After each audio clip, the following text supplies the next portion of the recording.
Hello to your Bucks. G'day, Gerard. Geez, you've thrown a lot of stuff up. A lot of stuff to work with. Yeah, so it's 9 days since I was last here, and we finished off our last segment on last Tuesday week at about 9:57, and I heard this one for you in regards to the push-up challenge.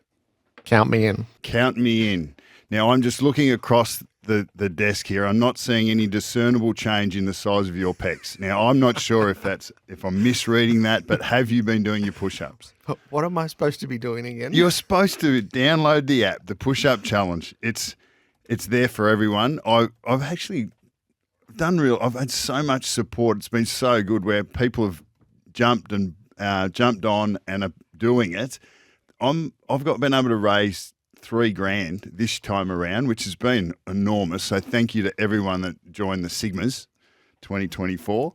But yeah, it's you can just join in halfway through, mate. You'll go from 0 to 100 real quick if you come in now. Actually, go to 158 today. I can't just pay for your push-ups, can I? You could, but yeah, do that.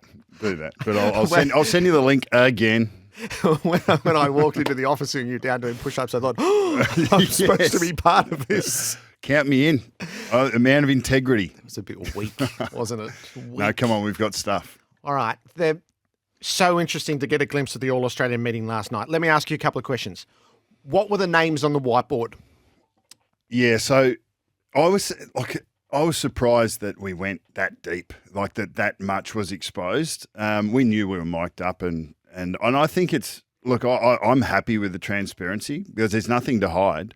And I think the players themselves, perform their way into these positions. But the halfway meeting is crucial to avoid recency bias. When we get to round 22, when we have our next meeting, and we look at a player that's had a great last month, but might have had a moderate first half of the year. So it's important to hedge your bets in many ways to make sure that we're putting marks in the ground about players who have had exemplary first half to the year. So that's what we're seeing the conversation around. Toby Green was mentioned, and he has had his issues. We met following his best game for this season. I think that was after the win against Geelong, actually. Yep. And my point was he's had one of those games this year when he's normally had 5 or 6 by now. So he's not the player. He's not had the season that he would normally have as an All-Australian player. So that knocks him back. I don't know if we kept him even as a watch. I'm not sure if it ends up. And that's largely irrelevant because we've just marked the players out. We think the players have had exceptional first half of the years, but it's extreme insight.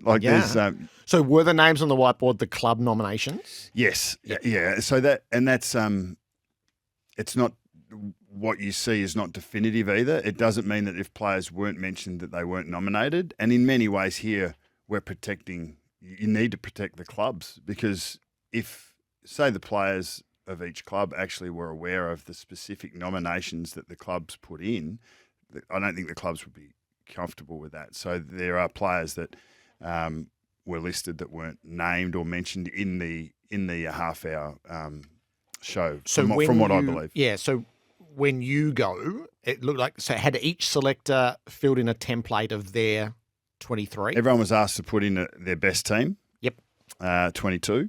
And from that, that's an opinion of each of the selectors, and then the clubs are asked, as they always are, to put you put forward the players that you think we should be considering. Some clubs will go narrow, and there's I've already sort of in my couple of years in it, I've identified the clubs that go towards the end. They're really. They go quite narrow with their players. They think these are the players that we believe have had All-Australian years. They don't put any maybes in, or they don't put any, grey area players. They just want to put their locks in. Whereas other clubs will go wide. Yep. So you sort of get to know that as you go along. And in the end, it's irrelevant.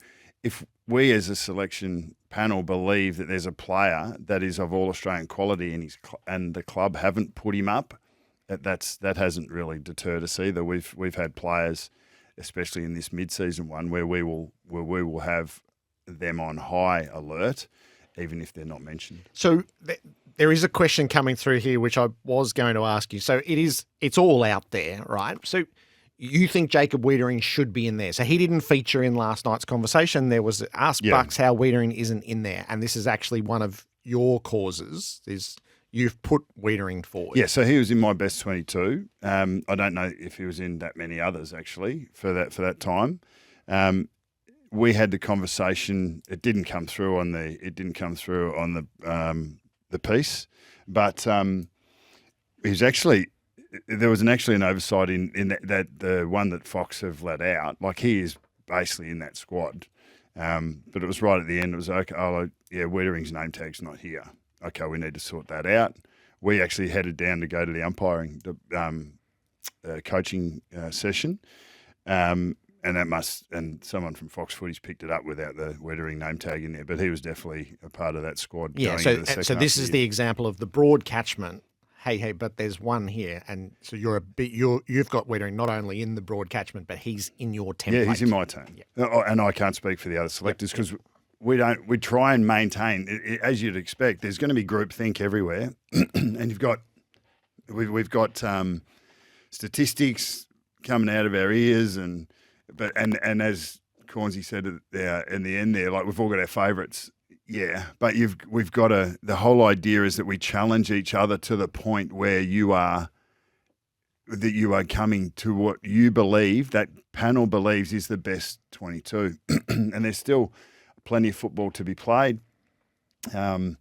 Supporters of each of their respective clubs will have their favourite players and think that, he absolutely is an All-Australian player, and I love him more than I love these other 3 or 4 players over here that are playing a similar role in other clubs. And I suppose we have to remain as independent as possible, have those opinions, challenge the groupthink. I always look at a really balanced side. I need to get a balanced side, and I think every aspect of the game and the requirements of building a balanced team needs to be represented. And sometimes you need to work against the over-representation of midfielders. Although last year we felt like we had a dearth. This year we've got a surplus. Yes. Now, don't do this if you don't want to. Would you tell us which Swans you had in positions, or would you rather not? I don't know. I mean, really, what I thought was appropriate 24 hours ago is different to now, given the amount that was shared. How did you feel watching it, and how would you have felt if you were in that panel and that was shared? Yeah, I don't think I would have liked it if I'd been part of that committee. That it's all. I think in closed rooms you're entitled to have frank conversations, which then can be varnished for what's for the public debate and consumption. But you get the best material in a closed room. Well, let's duke it out. I've got a blind spot to this bloke.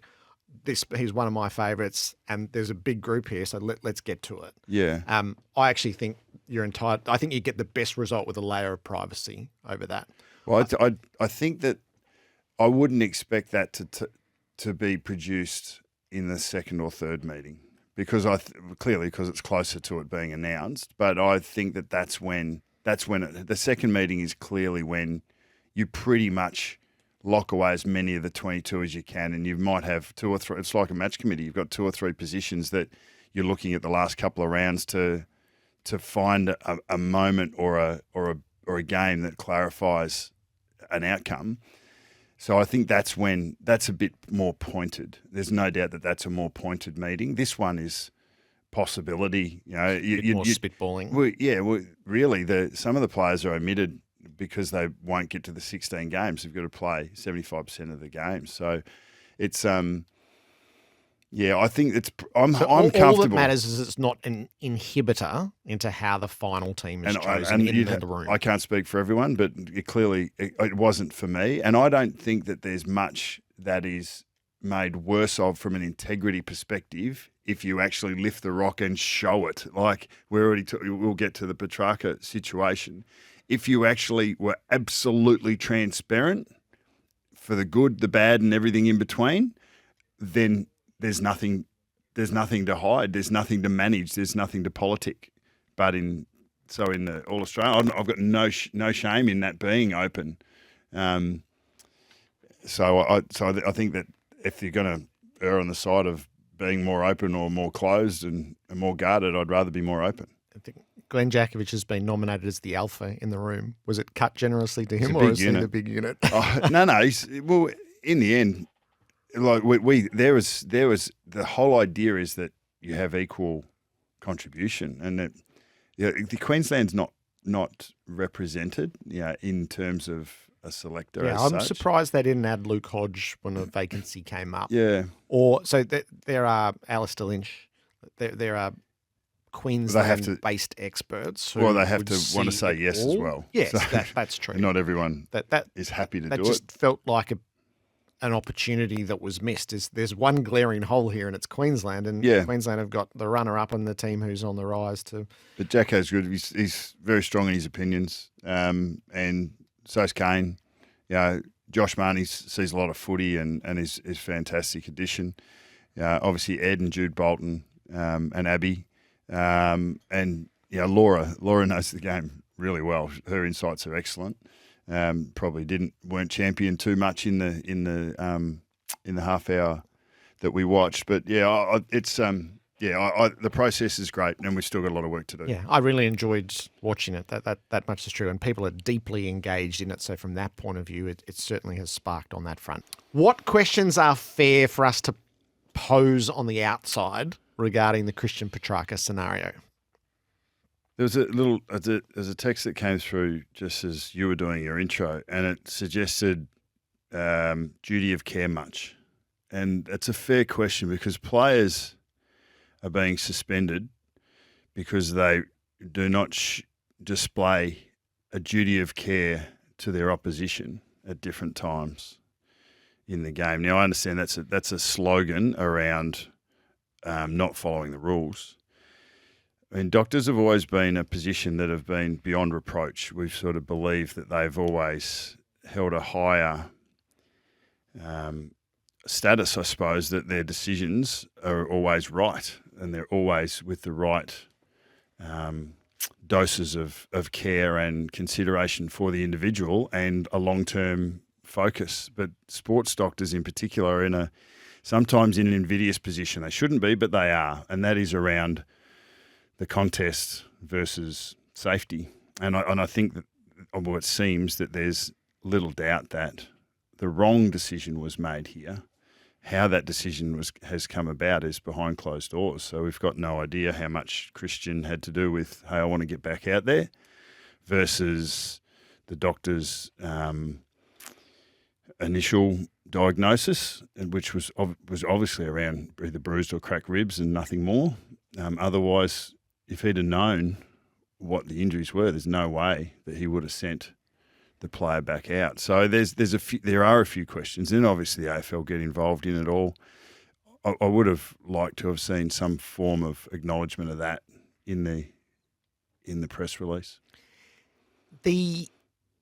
How significant is it that opposition players recognised how unwell Petracca was out on the field?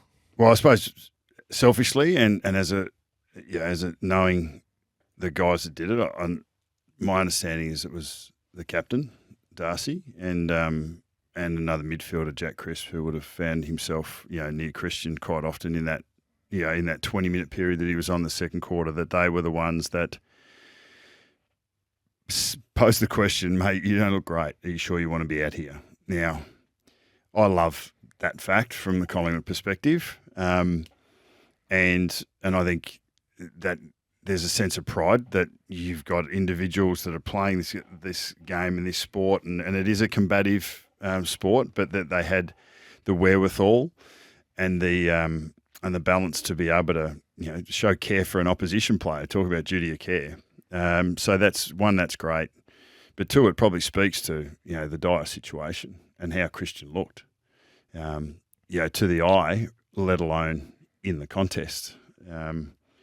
And obviously what we saw was a player who didn't want to carry the ball for that long because he didn't want to get tackled. He had 3 contested possessions out of those 5. So, but the 5 that he had in that period. But as soon as he kicked the footy, he doubled over again. So I'm sure the doctor and the coaching staff and probably Christian himself are wondering, how did this come about?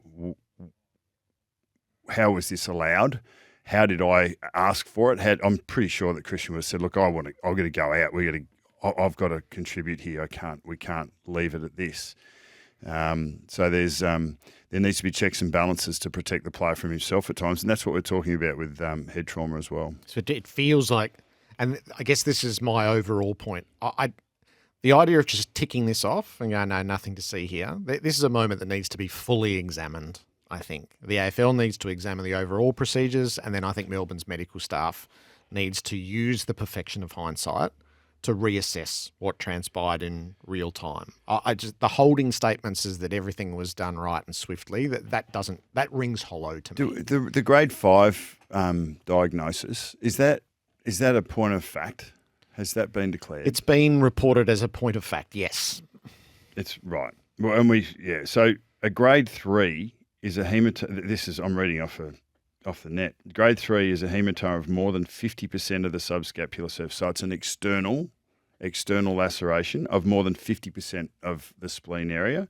Grade 4 is a laceration involving the blood vessel, and there's partial devascularization. So up to 25%. So 25% of the spleen has been affected in a grade 4. Grade 5 is a shattered spleen, complete devascularization. So it's basically nearly been smashed to bits. So if that in fact is what it is, that's there is obviously you know where the knock has been. The doctor knows the physiology better than anyone. He knows the at-risk internal organs. There would have had to have been tests that were performed, and if they were, then tell us what they were. But unpacking them is not going to change what's actually happened. Christian was in a dire situation, and it was made more dire by going back on. And hopefully, I think he's, from my understanding, he's in a more stable situation now. But the last 72 hours haven't been plain sailing. Yeah, when you've been in ICU for as long as he has, the gravity of it is clearly there. So I should say that's Tom Morris's reporting. So he's been able to, he's led the way right throughout. A player who's close to your heart, Brayden Maynard, reaches game 200. Maybe just a little sliver of, so he lived through a lot with that crowd on Monday. Yeah, I don't really like being hated by the other fans, but I can see why they do hate me. But I promise I'm a good guy. I promise you I'm a good guy. I'm a great guy. And he is. And he's done really well. And this is the challenge for any young person in a public sphere is to make sure that you take on board the information that is important and the opinions of those that really matter and that really know you. I thought the way he handled Monday, with all due respect to Angus Brayshaw, the Melbourne the Brayshaw family and Melbourne, in regards to the way that Angus's career finished, I thought that Brayden handled Monday extremely well, and there was energy from both sides coming over the fence at him. And he's a sensitive player underneath that gruff and physical and bull-like exterior. There's a real sensitive side to Brayden, which makes him a fine young man. And I'm very proud of what he's been able to achieve. 200 games is a testament to him. He's been able to adjust, take on feedback that hasn't been easy to receive at different times about the way he's gone about it off field, about what he needs to do on field. His greatest trait is to take on board that challenge, to look in the mirror, to accept that that's information that he needs to receive and that he needs to change his behaviours, and then he just goes and changes it. He's probably had 2 or 3 of those along his 10 years, and he's been as quick as any to pick it up, to believe and to trust the information, and then to make the changes, whether it's from his mum or his dad, or whether it's from a teammate, or whether it's from a coach. He's one of the you fall in love with your players. He's definitely a player that I love, and a bloke that I love, and I'm really proud of what he's been able to achieve. That's lovely. Terrific, Bucks. Thank you. Thanks, mate. I'll leave you to your push-ups. Yes. So I'm a 1 centre push-up. I want to see you do them. Yeah. Count me in.